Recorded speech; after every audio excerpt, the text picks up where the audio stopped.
भूतानि गृहालोकास्वरास्तथा दिशः कालश्च सर्वेषां सदा कुर्वन्तु मङ्गलम् रत्नाकरादौतपदां हिमालयकिरीटिनीं ब्रह्मराजशिरत्नाट्यां वन्दे भारतमातरम् महेन्द्रो मलयः सह्यो देवतात्मा हिमालयः ध्येयो रैवतको विन्द्यो गिरिश्चारावलिस्तथा गंगा सरस्वती सिंध ब्रह्मपुत्रश्च गण्डकी कावेरी यमुना रेवा कृष्णा गोदा महानदी अयोध्या मथुरा माया काशी काञ्ची अवन्तिका वैशाली द्वारिका ध्येया पुरी तक्षशिला गया प्रयागः पाटलीपुत्रं विजयानगरं महत् इन्द्रप्रस्थं सोमनाथः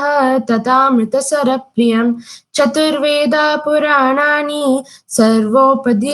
सर्वोपनिषदस्तथा रामायणं भारतं च गीता सद्दर्शनानि च जैनागमास्त्रिपिटका गुरुग्रन्थस्तथां गिरः एष ज्ञाननिधि श्रेष्ठः श्रद्धयो हृदि सर्वदा अरुन्धत्यानसूया च सावित्री जानकी सती द्रौपदी कन्नगी गागी मीरा दुर्गावती तथा संघशक्ति प्रणेतारो केशवो माधवस्तथा स्मरणीय सदैवैते नवचैतन्यदायकाः अनुक्ता ये भक्ताः प्रभुचरणसंसर्गहृदयाः अनिर्दिष्टा वीराः अधिसमरमुद्वस्तरिपवः समाजोदात्तारः सुहितकरविज्ञाननिपुणाः नमस्तेभ्यो भूयात् सकलसज्जनेभ्यः प्रतिदिनम् इदमेकात्मका स्तोत्रं श्रद्धया यः सदा पठेत्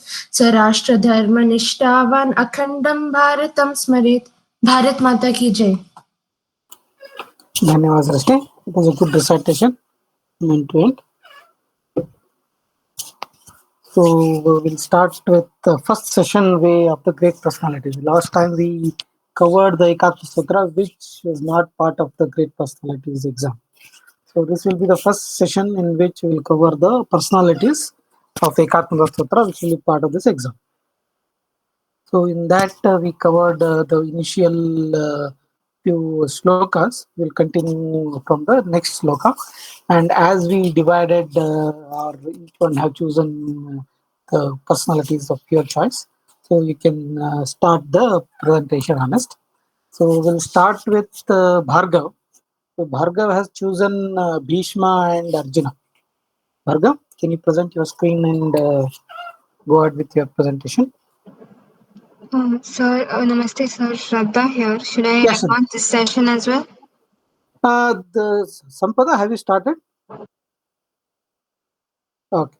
Thank you, Shraddha. So as a backup, I had told Sampada this time.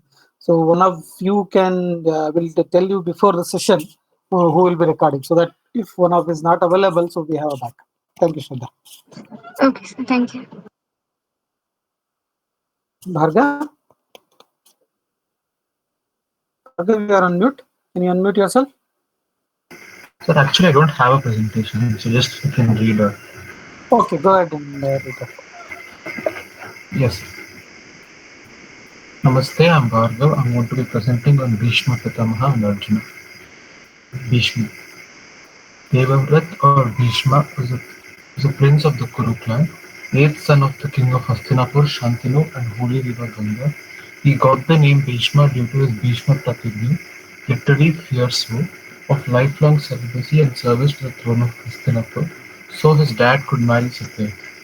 Owing to this, Bhishma was blessed with a boon from his father to choose the time of his death or remain immortal till he desires to. Bhishma learned political science from Brihaspati, the guru of Deva, Vedas and Vedangas from Rishi Vasishta, and archery from Parashurama, also known as Bhargava, thus becoming an exceptionally skilled administrator as well as an undefeatable warrior. Arjuna. Arjuna, the son of Kunti and Pandu, godson of Lord Indra, was a part of the Pandavas, a family formed part of the royal line of the Kuru kingdom. Arjuna was born when Indra, the god of rain, blessed Kunti and Pandu with a son. From childhood, Arjuna was a brilliant student. He was beloved to his guru Dronacharya. Drona loved Arjuna more. In order to make clear to all why he loved Arjuna, Drona called an assembly of students at a group, not explaining why, and upon their arrival, they saw their teacher out swimming. Suddenly, Drona was attacked by a large crocodile, and all of those who gathered, only Arjuna came to his aid, fighting off the crocodile and bringing his teacher to the shore. Drona then explained that the crocodile had been an illusion of his own creation and he had never really been in actual danger. But Arjuna, like the others, could not have known that. Even so, only Arjuna had been selfless and brave enough to risk his life to save his teacher. Due to his inner purity and loyalty to Lord Krishna, Arjuna had the fortune of receiving the divine knowledge of the Bhagavad Gita. In the Mahabharata war, he played a very crucial role by slaying warriors such as Bhishma, Karna, Dronacharya, and Jayadratha. The character of Arjuna symbolizes purity, integrity, loyalty, and valor. Dhanyavad. Thank you, Varga. So, in covering the two personalities, Bhishma and Arjuna, and any personalities that you are going to cover in future, so just to the book, the ebook that I have sent, I have some details. As we have planned, we will cover in each personality in 2 minutes.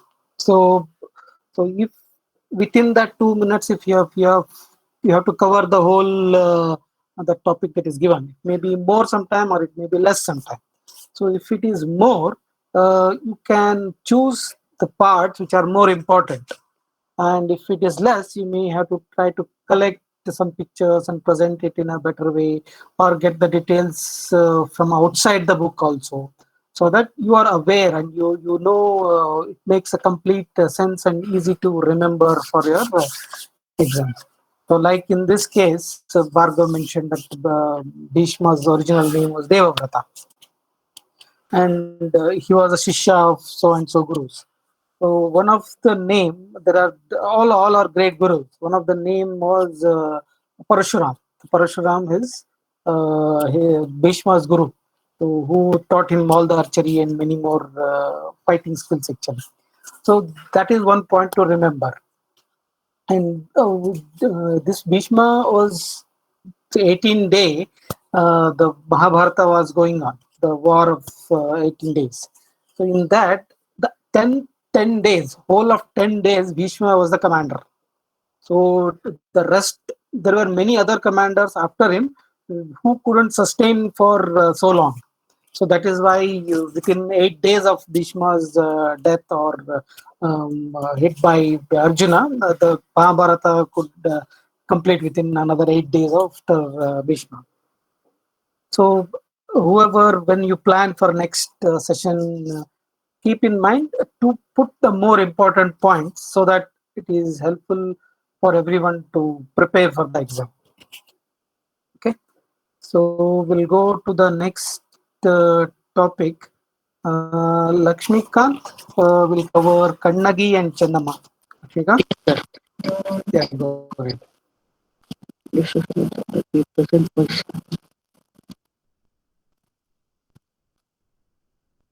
So can you see my screen, sir? Yeah, Lakshmikant.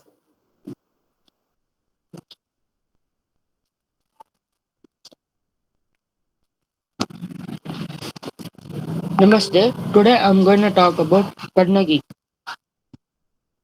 Kannagi or Kannaki Amman is eulogized as the epitome of chastity and is worshipped as a goddess. She is worshipped as goddesses Pattini in Sri Lanka by the Sinhalese Buddhists, Kannaki Amman by the Sri Lankan Tamil Hindus, and as Kodungalur Bhagavati or Atukal Devi in Kerala. Keralites believe Kannaki to be an incarnation of goddesses Bhadrakali, who reached Kodungalur and attained salvation and in the Kodungalur temple. Kannagi was the daughter of the merchant and ship captain Manayakkan from Puhar. She married the son of Makatuvan Kovalan, whose family were sea traders and had sea goddess Maninekalai as family deity. Later, Kovalan met a dancer Madhavi and had an affair with her, which prompted him to spend all his wealth on the dancer. At last, penniless, Kovalan realized his mistake and returned to his wife Kannagi. Kovalan helped to recoup his fortunes by trade in Madurai by selling precious anklet of Kannagi. Madurai was ruled by Pandya king Nedunchelian I. When Kovalan tried to sell the anklet, it was mistaken for a stolen anklet of the queen. Kovalan was accused for being having stolen the anklet and was immediately beheaded by the king without any trial. When Kannagi was informed of this, she became furious and set out to prove her husband's innocence to the king. Kannagi came to the king's court, broke open the anklet and seized from Kovalan and showed that it contained rubies, as opposed to the queen's anklet which contained pearls. Realizing the fault, the king committed suicide in shame. After being delivered such a huge miscarriage of justice, Kannagi uttered a curse that the entire city of Madurai will be burnt. The capital city of Pandyas was set ablaze, resulting in huge losses. However, the, at the request of goddess Meenakshi, she calmed down and later attained salvation. The story forms the crux of Silapadikaram, written by poet Ilango Adigal.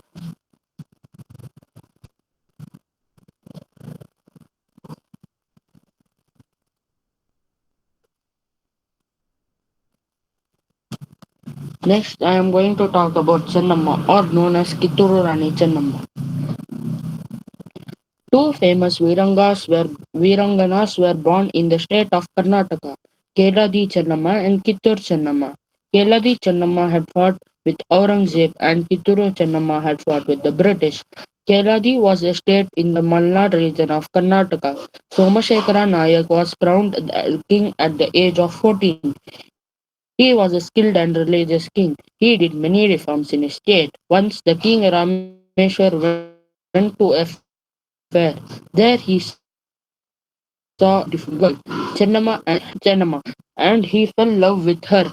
The marriage of Raja and Chennamma concluded with great pomp and royal splendor. Chennamma looked after the royal house like a skilled queen. She took interest in the subjects of the kingdom and also gave valuable advice to the king on important matters. Chennamma loved the palace staff like her own children, but the good times didn't last long. Chennamma's husband fell into to a dancer, ignoring the rule, weakening the state. Sultan of Bijapur, a neighboring state, considered as a golden opportunity to attack Keladi. Upon this, Chennamma took over the reins of governance. Meanwhile, the Sultan of Bijapur killed Chennamma's husband. Chennamma was childless. She adopted Basappa Nayaka to the heir to the state. As the heir to the state, Chennamma had a very reliable and efficient minister in the cabinet and brave soldiers in the army. Under her leadership, the army of Keladi destroyed the ulterior motives of Sultan of Bijapur. In 1761, Chennamma was officially declared the Queen of Keladi. After this, Chennamma ruled Keladi for 25 years. During this reign, Chennamma During the reign of Chennamma, Keladi was established as a peaceful and prosperous state. She renovated temples and arranged special worship and gave land to establish monasteries and invited scholars from other states to settle in Keladi. Chennamma was a queen of very religious views and credited all her victories to God. Being jealous of increasing influence of the Keladi kingdom, the neighboring state of Mysore attacked Keladi but was defeated twice. The king of Mysore eventually had to make a treaty with Keladi. Every day, Chennamma would donate monks and ascetics after her worship. She gave shelter to Raja Ram, son of Chhatrapati Shivaji Maharaj, and his companions after his elder brother Sambhaji Maharaj was murdered by Aurangzeb, and the staff in, and instructed the staff to look after them like a special guest. Aurangzeb attacked Keladi out of vengeance, but the brave army of Chennamma defeated the invasion, and eventually the Mughal army had to make a pact with Keladi. धन्यवाद. Thank you, Lakshmikant. So, in this Chennamma personality, two Chennammas were covered. So, one is Kittur Chennamma and another is Keladi Chennamma. So, Keladi Chennamma is earlier and Kittur Chennamma and later. So, regarding the Kittur Chennamma, she is even before our first war of independence started in 1857. 33 years before that, only Kittur Rani Chennamma was fought with the British. So it was much ahead of the independence war. So, and it is a rebellion, we can say, about the British, whatever the divide and rule and taking over the reigns of the Indian kings. So again, Kittur Rani Chennamma is associated, or the name of Sangolli Rana is also associated with the Kittur Chennamma. So yeah, so just a point to add for others who are presenting, just to keep in mind that you cover the major points. Don't miss out the main points, so that it will be, that is what you may be expecting in the exams. So, and it will be helpful for others also. Yeah, and also keep track of the time. Maybe for the next time onwards, if you are preparing a presentation and taking the points and things, so just keep a tab on the time. So you have to cover within 2 minutes. So because of the shortage of time, so we have to cover so many personalities. So keep a tab and try to fit the important points within that time. So we'll go to the next presentation by Pranavi. Pranavi will present on Anasuya and Draupadi. Go ahead, Pranavi.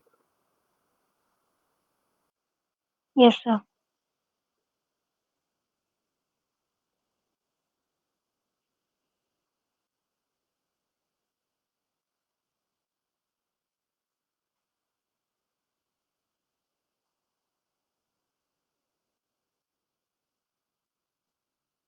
So can you see my screen, sir? Yes, it is coming in. Yes, sir. Yeah, now we can see.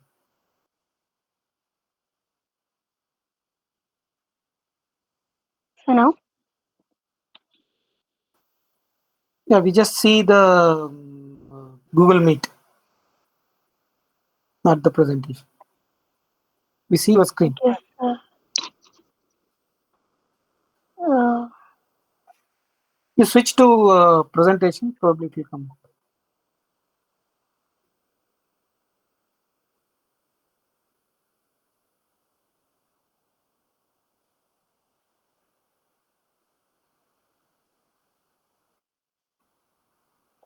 so now can you see? Yeah, now it is coming. Yeah, now we can see.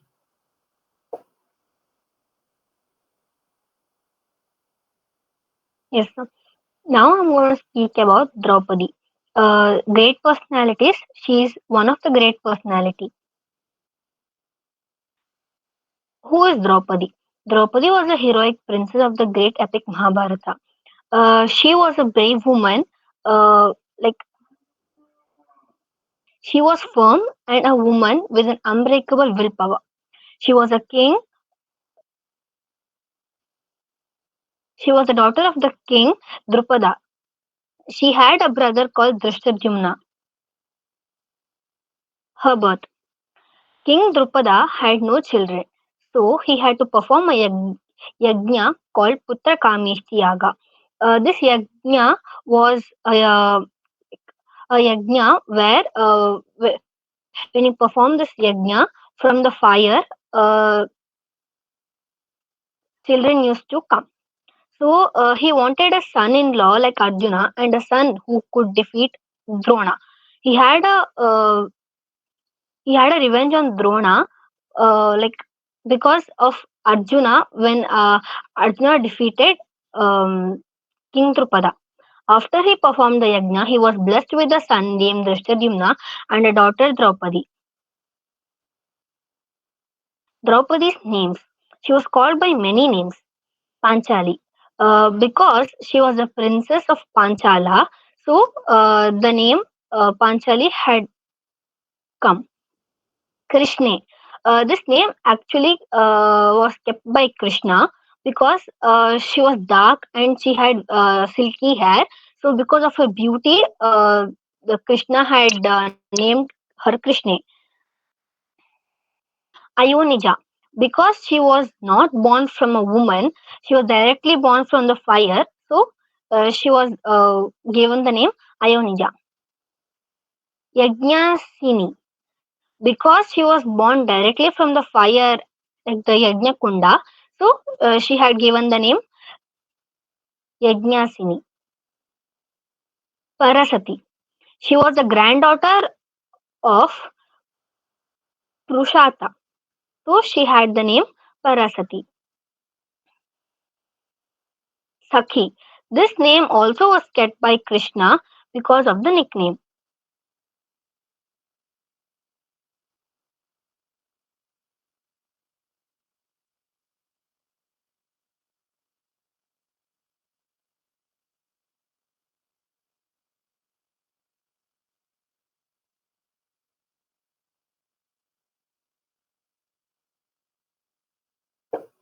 Pranavi?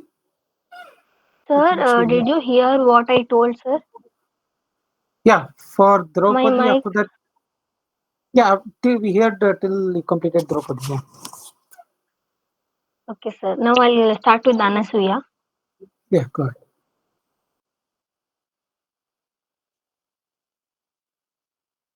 So can you see my screen? Yes.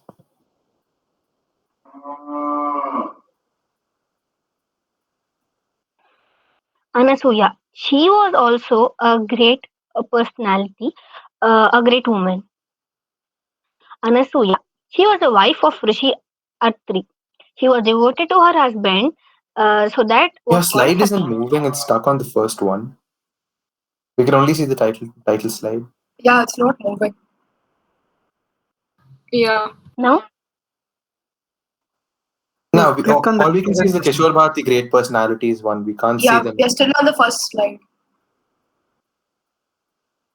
no, but I'm presenting like the next slide. Yeah, Anusuya, you go. Sorry, on that Anusuya topic is there, no? The from beginning, some the icon is there. You just click that, it will start presenting, and on press of a enter or space, it will go to the next one. You have to start your this thing slideshow. Yeah, I've started. So can you see the next slide? No, we No, can't. no, It's you can't just see. like, yeah, we can't see the slideshow at all. Oh, Are you sharing the uh, specific screen or your complete desktop? Ravi, yes, sir. are you sharing a specific screen or the complete desktop? Screen, sir. Okay, then it should be. Can you try once Sir, again I'll now? start presenting again. Yes, sir. I'll present it again. Sir, if she presents the entire desktop, then she'll be able to move easier. Yeah, correct. Whatever she Yes, sees, sir. you will be able to. Instead of sharing a screen, you can share the. Yes, correct.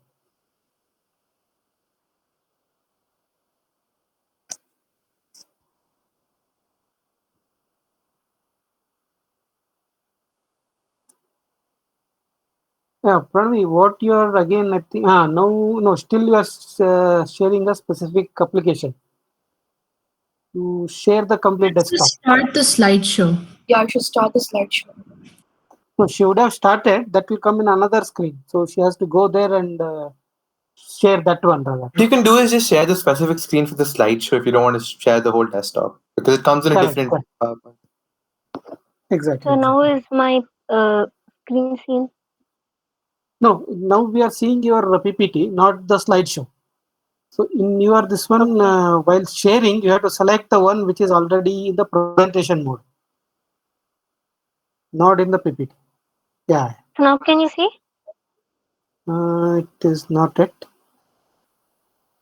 I Sir, think if it you should have share your opened. whole screen, it will come. Can you change the slide and show so we can see it? Yeah. Yeah, instead of presenting, you can just manually change slides. Can you see? Next slide. No, I think that is coming up in another window. So So because of that, we are not able to. she can just go to the next slide, like with her mouse instead of going to. Yes, sir. Instead of a slideshow, she can just continue like this. Yeah, you just click on the next slide whenever you are Yes, speaking sir. about it. Sir, if you present the whole screen, it will come. Yeah, that whatever she is, we can see also. So I'll try presenting again. Okay, Mm, I can select your entire screen, then everything will be visible. Instead of a window, you can do your entire screen. So can you see? Yeah, we still see the same thing. Yeah, you just click on the next slide and then speak about it. Yeah, go ahead. Who is Anasuya? Anasuya is the wife of Rishi Atri. She is devoted to her husband that she was called Sati. She was also called Sati Anasuya. Her fame was spread in all three lokas. She was so profound and intense that the vibration were felt by the gods and goddesses even in Swarga. Story behind her. Narada once told goddess Lakshmi, Saraswati, and Parvati about the extraordinary woman Anasuya. Goddesses asked their respective husbands to test Anasuya. Brahma, Vishnu, and Maheshwara, disguised as Brahmins, reached the ashram of Rishi Atri and said, Bhavati Bhiksham Dehi. Anasuya was alone at the hermitage at that time, as uh, uh, as Rishi Atri had gone to bath for his penance. Anasuya welcomed the Trimurtis and made arrangements to serve food. But Trimurtis had one condition that she had to serve the food naked. Only then they would eat it. She accepted the conditions. She sprinkled some water on them. They turned into three infants. So she thought that infants would not eat food. So she fed them. Goddess's realization. Rishi Narada playing raga on his veena along with goddess Lakshmi, Saraswati, and Parvati reached the ashram. Goddess asked where their husbands were. So Anasuya told, pick pick one of the infant who was sleeping in the swing. The three babies looked exactly identical. Anasuya told, pick one on their lap. All picked one, but they had picked the wrong ones. Saraswati picked Shiva, Lakshmi picked Brahma, and Parvati picked Vishnu. Brahma, Vishnu, and Maheshwara stood together in such a way that three had joined together to form one single idol, the Trimurti. After story. Around the same time, Maharshi Atri returned to his ashram. He pleased Trimurti and uh, the Trimurti gave a boon to Artri and Anasuya that uh, in their next life or Janma, the Trimurti would incarnate themselves as their son. Eventually, as per the boon, Rishi Artri blessed was blessed with three sons: Tom, Brahma, Dattatreya, Vishnu, and Durvasa, Shiva. Some believe that Rishi Artri has only one son, Dattatreya, as a human from of the Trimurti. This is the story of Anasuya, where she was Sati. Sati exactly means pativrate, means devoted to her husband. Thank you. Thank you, Pranavi. Let us move Dhanyawad. on. Let us move on to the next presentation. Next presentation will be from Sachit. Sachit has Yes, sir. chosen Rama and Bharata. Yes, sir. I'll present, sir. Yeah, go ahead, Sachit. Yes, sir.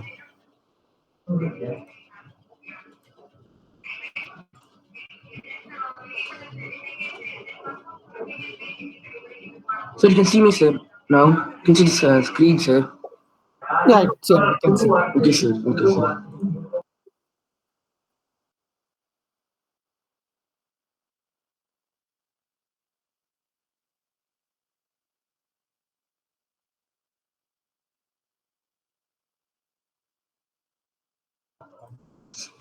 Sir, I'll start my presentation, sir. Yeah, go ahead. Namaste to everyone. My topic is Lord Rama and King Bharata, or Rama. Rama or Ram, also known as Ramachandra, is a major deity in Hinduism. He is the seventh avatar of Vishnu, one of his most popular incarnations, along with Krishna, Parashuram, and Gautam Buddha. In traditions of Hinduism, he is considered as the supreme being. Lord Rama was born to Kaushalya and Dasharatha in Ayodhya, the ruler of kingdom of Kosala. His siblings included Lakshmana, Bharata, and Shatrughna. He married Lady Sita. Though he was born in a royal family, their life was not luxurious as described in the Hindu texts, as it was one challenged by unexpected changes such as an exile into impoverished and difficult circumstances. It also contained ethical questions and moral dilemmas. After 10 years of wandering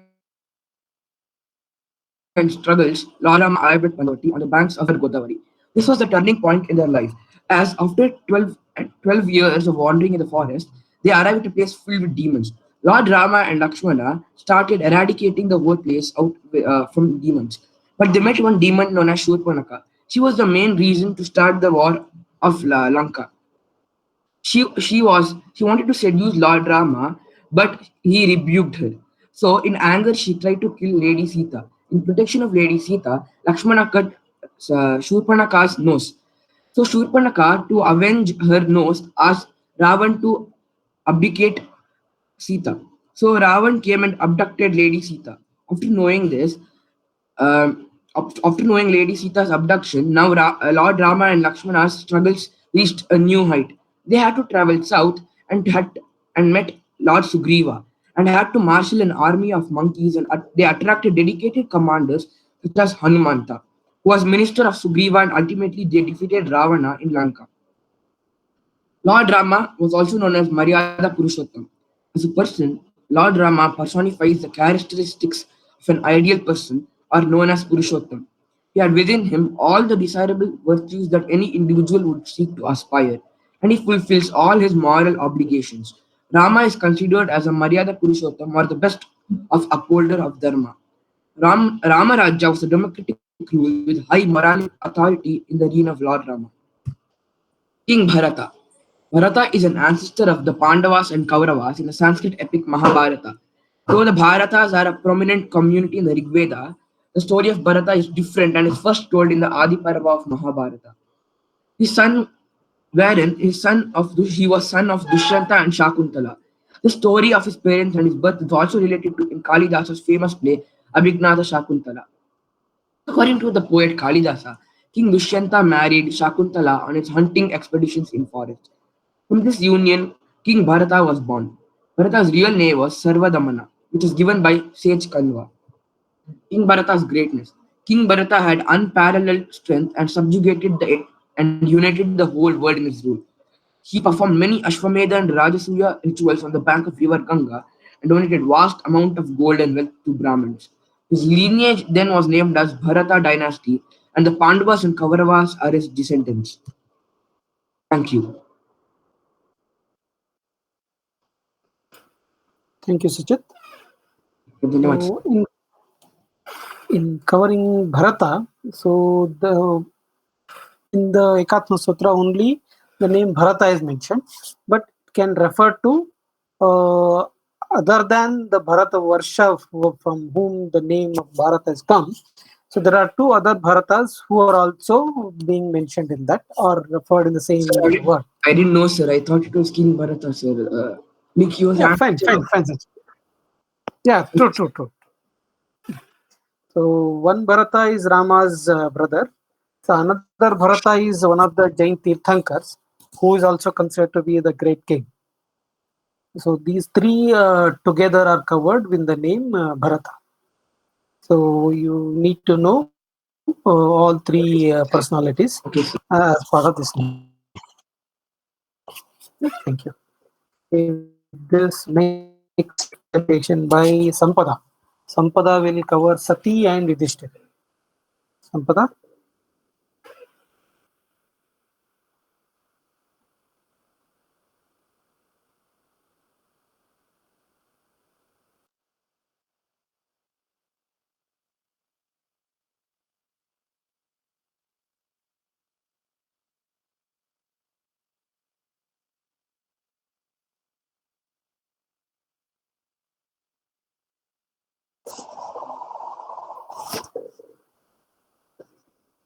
Sampada? Go ahead with your presentation. Okay.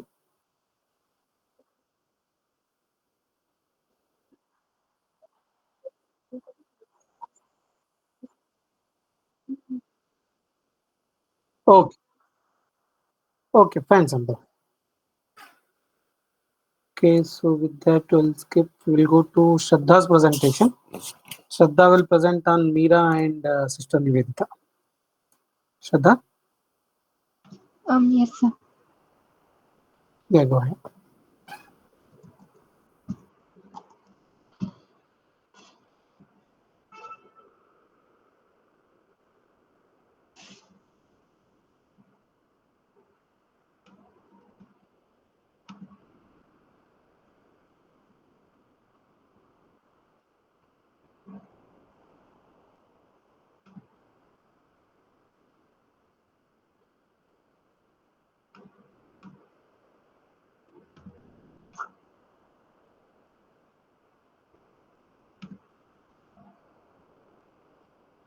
Is my screen visible?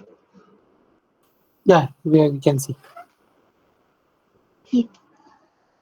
So today I will be talking about Mirabai and Sister Nivedita. So first I will be talking about Sister Nivedita. Sister Nivedita was born as Margaret Elizabeth Noble on 28th October in Ireland. Her family was a very religious one, and her father always taught her that service to mankind is the true service to God. This made a very profound impression on her mind. So she took up the job of a teacher and worked for 10 years as a teacher. So she had that the skill to impart education and inspire others. So, though she came from a religious background, she was from a Christian religious background, so she learned those doctrines, and she had learned to respect all other teachings as well. But as she grew into a woman, she began to doubt some of the learnings that she had learned from Christianity, and her faith was shaken. So it was very hard for her for 7 years.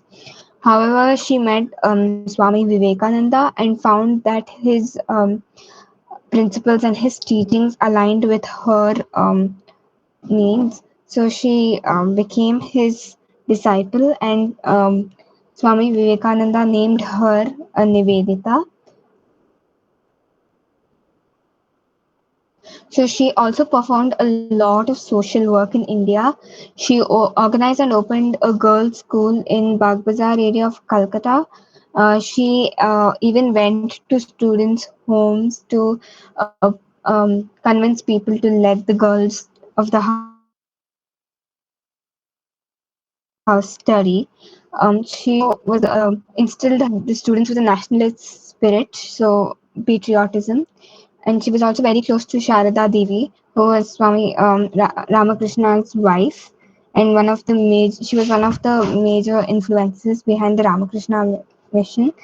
Also, during the plague epidemic in Calcutta, she played a very important role. She nursed and took care of a lot of poor, sick people. Throughout her life, she worked hard for serving the people in society. However, her health started deteriorating and she passed away on October 13th, 1911.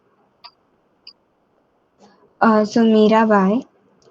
Uh, Mirabai was a Rajput princess and she was the only child of Ratan Singh, younger brother of the ruler of Mehta.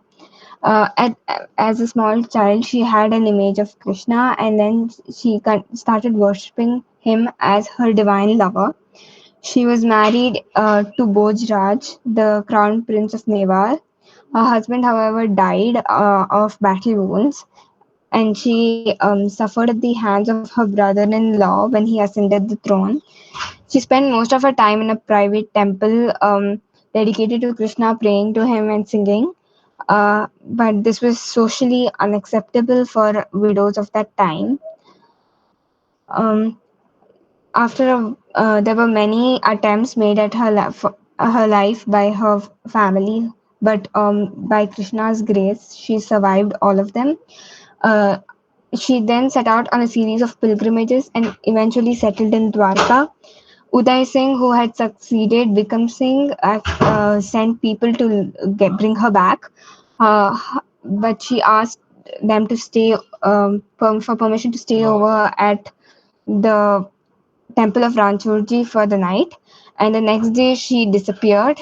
According to popular belief, she merged with the Lord.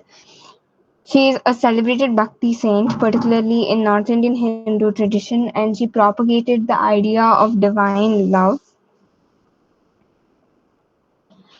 She has written a lot of poems, and many of them continue to be sung today, mostly as bhajans. One of her most popular compositions is Payo Ji Maine Ram Rathanudan Payo. The largest collection of poems credited to her are in the 19th century manuscripts. In her works, Meera speaks of a personal relationship with Krishna as her lover, lord, and mountain lifter. The characteristic of her poems is absolute surrender. Thank you. Thank you, Shraddha. That was a nice presentation. So we'll move to next presentation by Srishti. Srishti will cover Arundhati and Gargi. Yes, sir. One second. Yeah, go ahead.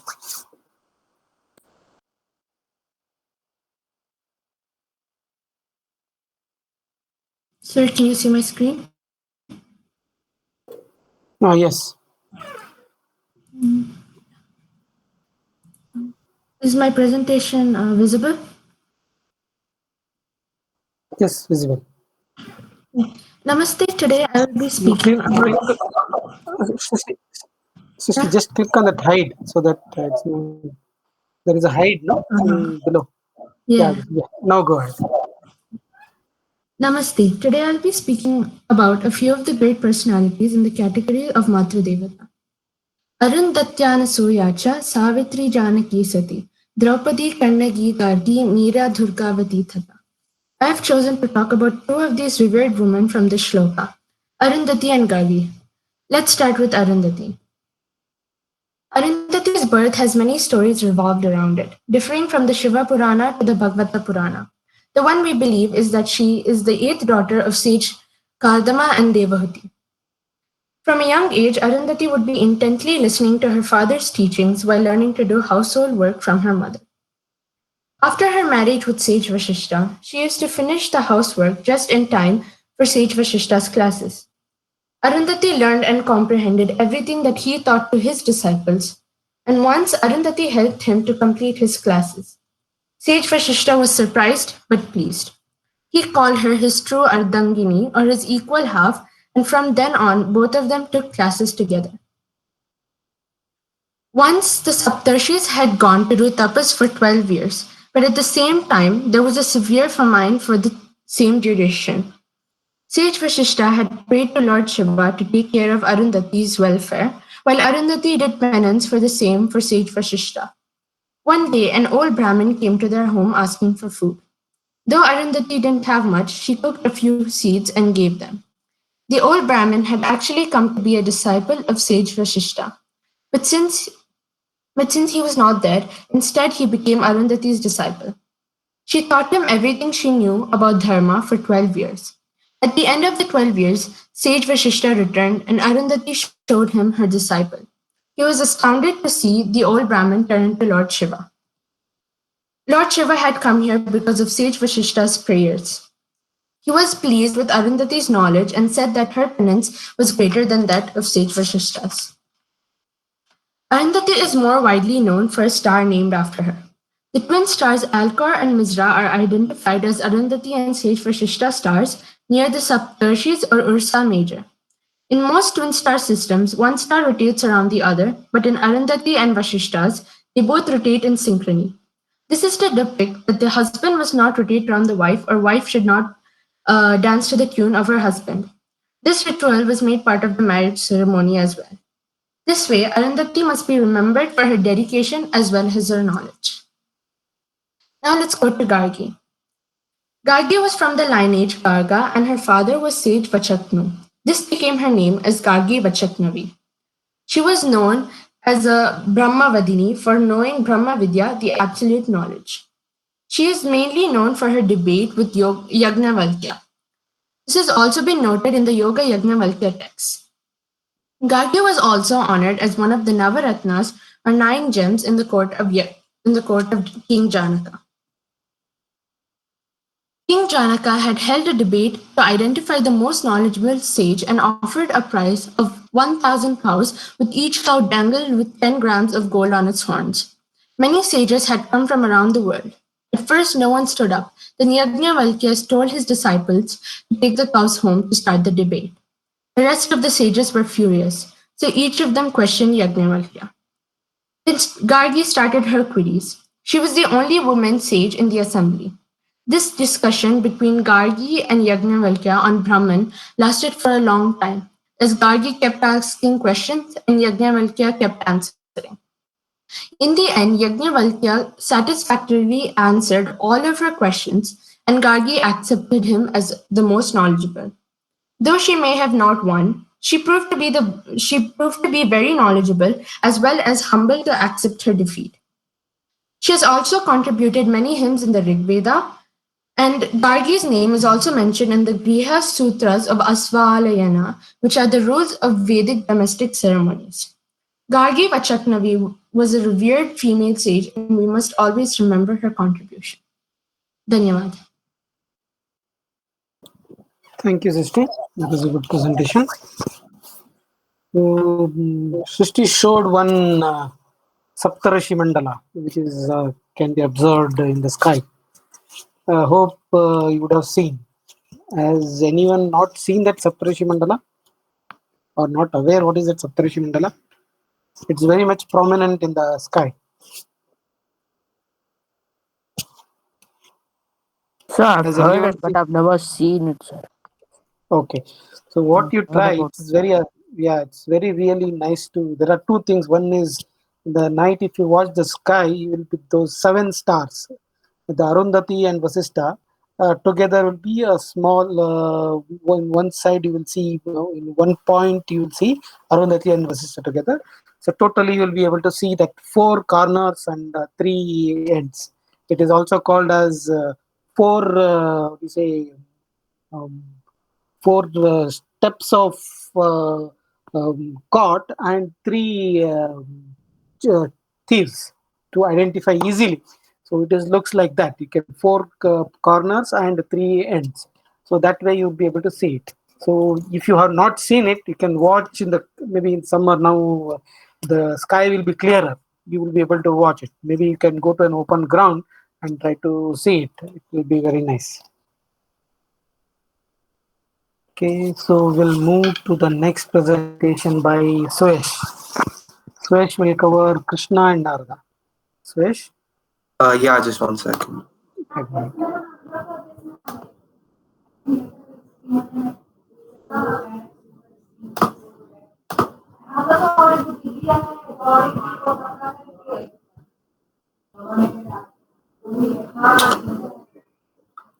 Can you see? Yeah. It's Okay, yeah. So, great person. Hello, I'm Suryash Jain. I'll be presenting great personalities of Bharat, Shri Krishna and Narada.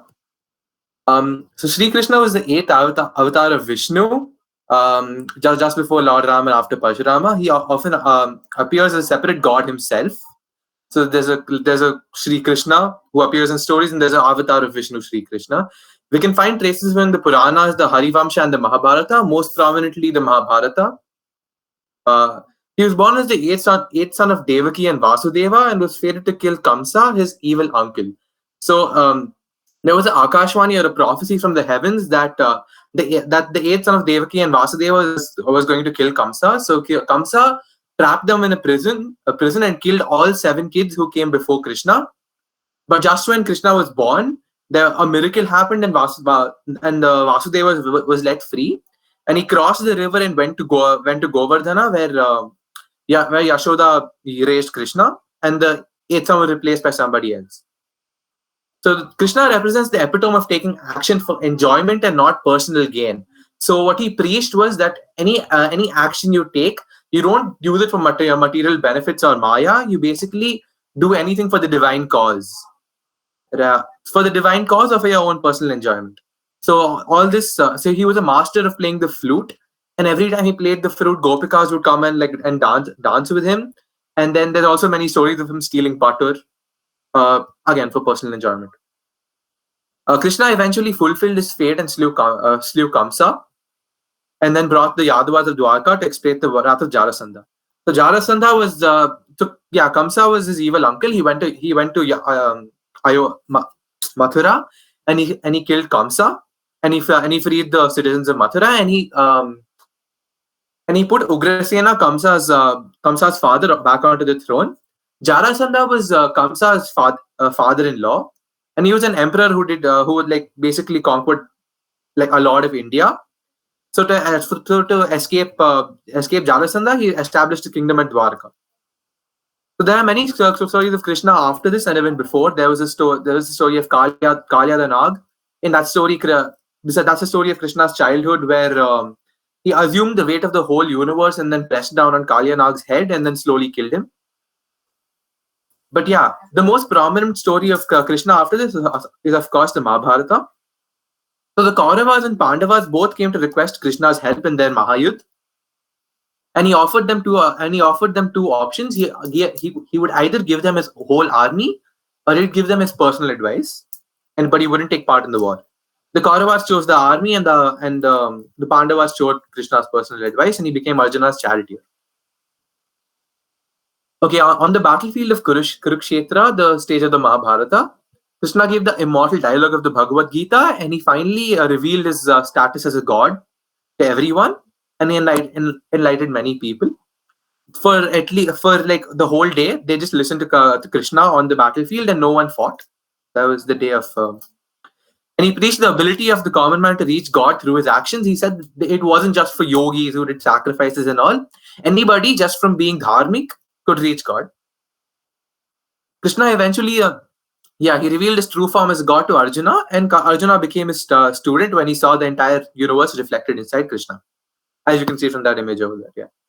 At 125 years of age, Krishna was resting in some bushes near Dwarka, and then a hunter saw Krishna's heel poking out of the bushes, and he thought it was the head of a deer, and the heel was Krishna's only vulnerable point. The hunter shot an arrow, and he killed Krishna, and Krishna passed away with a peaceful expression on his face. Today, Krishna is worshipped in many different forms. He's worshipped as Gopala, or the cowherd from his younger days, the pastoral god. He's worshipped as Banke Bihari, he's worshipped as Murari, he's worshipped as many different forms, but all of them are related to compassion, love, and order. Yeah. Now, Narada.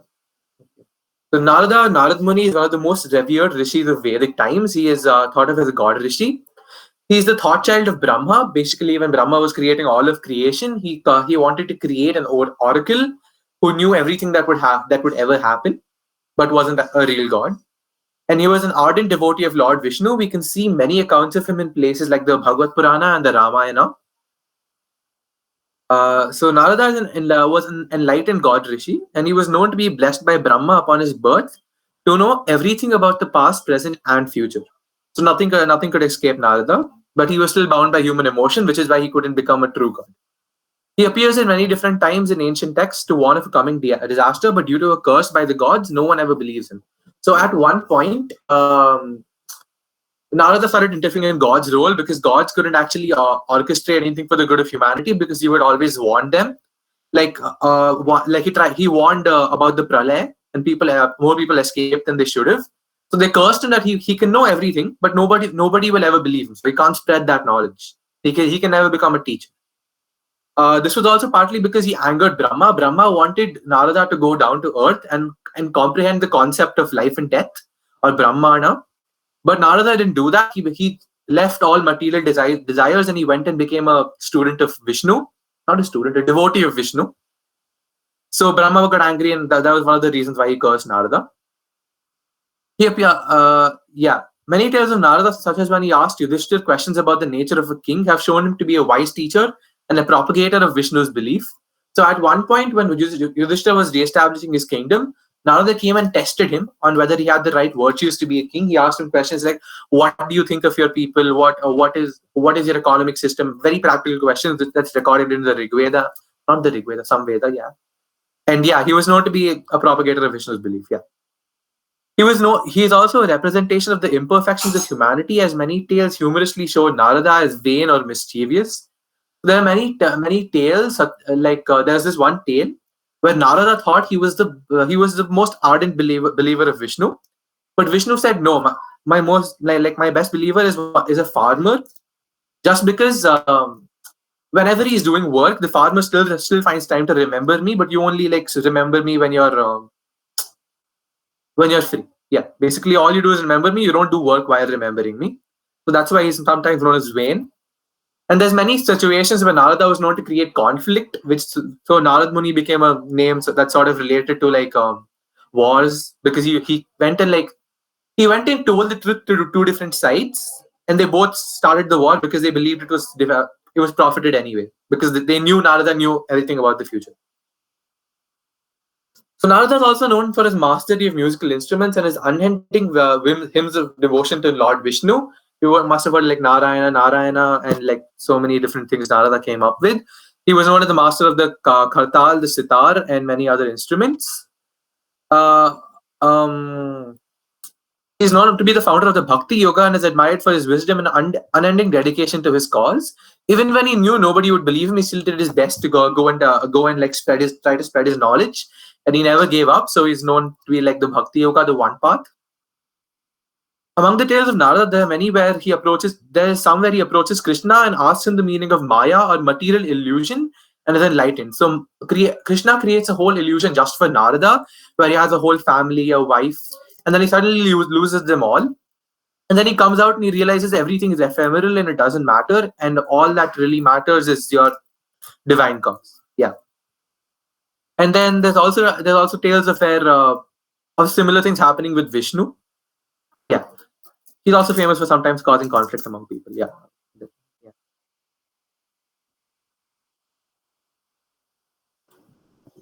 Thank you, Suresh. It was a good presentation with a lot of details. It will be helpful for others to understand. We are running out of time, so there are a few more presentations left. So what we will do is we will take those presentations in the next session. Okay, and whoever has completed today their session, they will pick their next personality. So I will present from the next few shlokas, I will present few names so that you can pick up and post. So those who have not presented today need not pick, because the same topic which they have picked earlier will be there for them. So whoever already presented today will be presenting a new personality next week. Okay, I will give you those names in the WhatsApp group, so you can pick up your choice and then post the same group, so that everyone is aware and not pick up the same personality. Okay. Thank you for all your hard work and presentation for today's session. we will continue this session and close this session with the Shanti Mantra. After the Shanti Mantra, we can start disconnecting. Lakshmikant will recite the Shanti Mantra today. Lakshmikant. Yes, sir. ॐ सर्वे भवन्तु सुखिनः सर्वे सन्तु निरामयाः सर्वे भद्राणि पश्यन्तु मा कश्चित् दुःखभाग् भवेत् ॐ शान्ति शान्ति शान्तिः धन्यवाद गुरुजी. धन्यवाद. धन्यवाद sir.